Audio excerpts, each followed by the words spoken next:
have a very optimistic view of it. That sounded like a small dinosaur in the background then. What was that? Right. Sorry. It's cute, Velociraptor, yeah. One of the things we talked about last week is the idea of, so when you talk about things like this, you end up abstracting things, and then this leads to the idea of like a sync rapture, where when you do transform, where do you find yourself at the end of that? Is it you're just pure light fluttering around in a blissful tree, or is it, how do you view that? Do you view it more that sounds pretty good to me, actually. Yeah, I'd go with that. No, I think. I mean, are we very food and scratching around in the dirt at the end of this? Yeah. No, I get what you're saying. I think that's a very sort of binary way of looking at it, that you're either in the 3D platform or you're off it. And that leads into the notion of how the architecture of this place hangs together. And for me, the way I consider that, the way I view that, is to say that there are different densities of being, rather than saying dimensions, which can lead us into thinking very spatially. We could say that there are different densities of being. So let us say, for example, that a gas or a liquid is a first density consciousness, and a wolf or an eagle is a second density consciousness, and a human being is a third density consciousness. And I propose a model where there are 7 levels of this, and it could be 9 or 11 or 13, but it's kind of like chakras or whatever. You can collapse it down into 7 key areas. And I think the game, really, of consciousness is to move from the first density to the 7th density and go through that growth process. And all the time, it's a process of distillation and refinement and purification. And you can't really proceed until you've learned the lessons that have dominion in your density. So what transition means, which is obviously represented by 2012 in many people's minds, that transition reflects a movement of consciousness where there is, for the first time in a long time, a number of conscious beings who are Homo sapien, who are beginning to shift to 4th density consciousness. So it's a gear shift, it's a movement. It's not an absolute way you just blip into being a light being. You move to a different stage of being, a different kind of ultra-terrestrial existence, which again is totally organic, totally natural, happens all over the universe. But in our little quadrant here, it's not happened before. It's novel.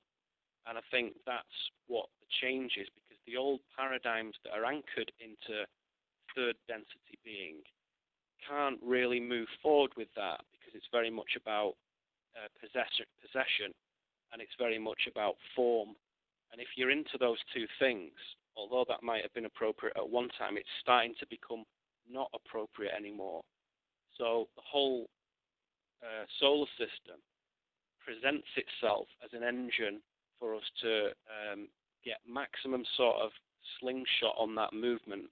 And you can see it everywhere. And of course, I don't need to tell you guys that particularly in the media, you can see that coherence, that super coherence, as Irvin Laszlo calls it, formed in where there's any sort of complexity. So you can see it in tea leaves in a cup, or you can see it in text in a movie, or you can see it in cloud formations. The Druids used to have this cloud divination called Neladracht, which was using the complex movement of clouds to determine what's going on around the planet. And any sufficiently complex system, even the lines on your hand, can be used to do that. And when a maximum point of acceleration is reached, the coherence becomes extremely tight, and you can start to see those synchronicities gather together. And I think that's what, for me, is fascinating about this synchronistic observation that we call synchromysticism, which is that it's becoming more and more self-evident. And the old kind of question of, well, you can see it in everything if you want to, that's the whole point. Yes, you can. And that's what's most fascinating about it, that rather than being in a universe where one struggles to find meaning, It's quite the opposite. We're actually in one that is absolutely saturated in meaning. And all that we do is put our spotlight of consciousness on a particular trail of that, and we describe or articulate a particular journey for that. Yeah, I've been sort of, over the last year, I've been referring to synchromysticism as fractal cartography, sort of mapping out the Yeah, I mean, it's exactly as you said. You can focus in on any point, and you're going to notice the same patterns and the same interconnectedness, no matter what you choose to be your focal point. And I think it just over and over again sort of reminds me and reassures me that yes, this universe is completely filled with meaning at every angle. Even the things you thought were meaningless or trivial or inane, even the trash. It's like the things. We started off with the dark unveiling. The pop culture, in a lot of ways, is very dark. But then we find that even within that, even within the machinations of this empire, we're finding that same evidence of this fractal, holographic nature that we're all repeating, or we're all echoing aspects of each other.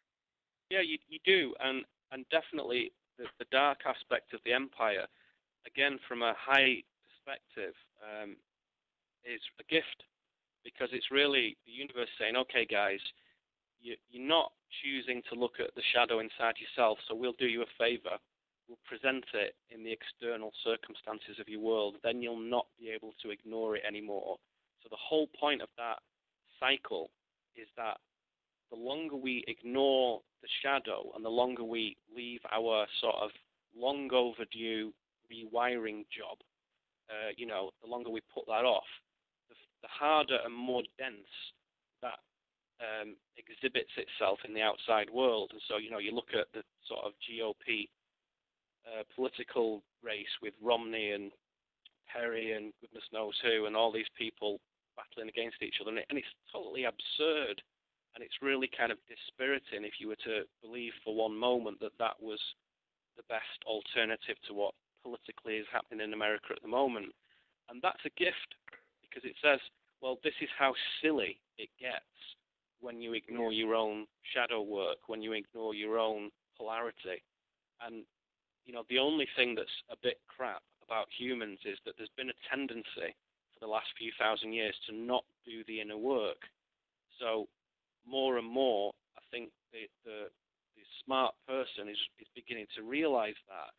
And the more ridiculous and crazy and funny outside circumstances get, the more that gifts you the opportunity to say, okay, hang on a second. All right, I'm starting to see this now. This is about growth, isn't it? This is about presenting to you, mirroring to you something that you don't want to look at inside, so it becomes externalized. It becomes projected outwards. But really, the source of that problem starts inside. And so you can't just fiddle about with the outside symptoms. You have to go to where that projection emanates from, and that's from us. No one else, from us. And that's the alchemical aspect of this, because particularly the sort of medieval alchemists and the early Victorian alchemists in Europe, they knew this stuff inside out. This stuff was passed down for generations, and much of it needed to be hidden because the Christian and even the Buddhist religious march in the East and West crushed that knowledge. They didn't want that knowledge in the mainstream, and so it became hidden in what we now call secret societies. And those kind of repositories of knowledge are slowly leaking out into the mainstream. And the old laws of this has got to remain absolutely secret and absolutely watertight are changing now, because the rules of the game are changing. Nobody's going to get necessarily the head lopped off anymore, because certainly in the West, the religious dominion is much less. And it's appropriate for that information, for that sacred knowledge to actually come out now. But it comes out in a way that is most relevant and most prescient for the times. And so, of course, we find it coming through technology and through the media and through art and through music. And that's the value of the sort of pioneering synchromystical study, in that is what is being tracked by, in this particular case, 26 guys who you've gathered together. And of course, a lot more people are doing it. But if you want a real, 101 head start crash course in brain surgery, this is it. That's where you find out how it works. And the beauty of it is, and again, you guys will know this, is that as soon as you click with how it works, you can go out and do it on day one in your own life and track that movement of consciousness and that growth accelerator. Where do you think this kind of fall, where's the separation? Why did that happen, do you think? That is it just the normal progression of the yugas that we became more and more isolated from our spiritual core? That the reluctance to do the shadow work that you said?